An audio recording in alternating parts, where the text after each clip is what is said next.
You so unwisely managed the power that you inherited. What's your answer now, Mitch McConnell? You're welcome on this show anytime to explain.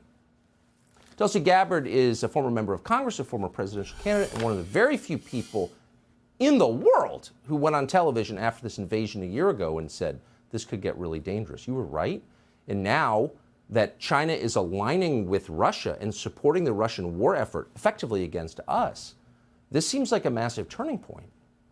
Well, you heard it from Zelensky himself talking about the consequences of World War III.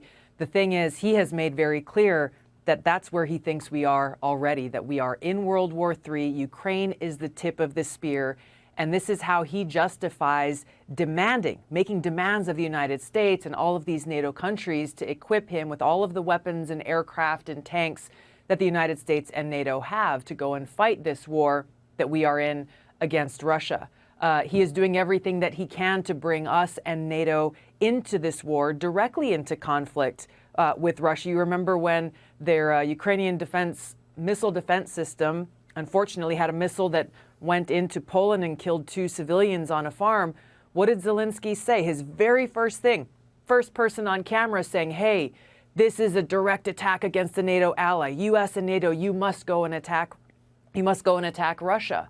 The scary thing to me, Tucker, is to hear people like Zelensky, to hear Democrats and Republicans in the United States Congress and Biden administration officials speak so calmly and with a straight face about World War III. Exactly. How would it be won? How would we respond to the use of tactical nuclear weapons? What are our options in this battlefield?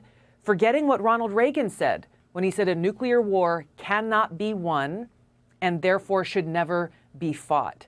This World War III, this path that we are on, unless we change course, it will result in nuclear war. You've all of the nuclear armed countries in the world on this path towards a head-on collision. May I just ask you a really quick question? So Zelensky, who I think this country has borne with great patience, actually, for the last year, has repeatedly said, I've got a border dispute with my neighbor, Russia. You live thousands of miles away. You're not connected. But because of that border dispute and their invasion of the eastern half of my country, your whole family could die, and I'm okay with that.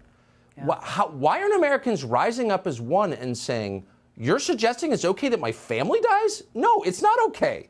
Off the stage.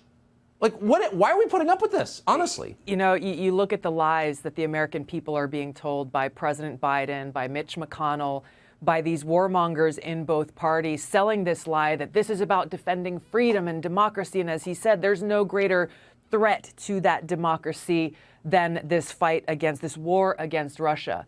They are the ones who are undermining our democracy. They are the ones who are denying the American people our constitutional right to have a say whether or not we go to war or not. It is an affront to the Constitution and every single American, and we should all be raising hell about this because it is our future, the future of the world, that's at stake. I agree. I mean, how much weed are people smoking? This is a real issue. This is not one of the fake issues, you know, that we there is no more real issue than this. Oh, I agree. I agree. Tulsi Gabbard, thanks so much for joining us tonight. Thanks, Tucker. And for maintaining your bravery.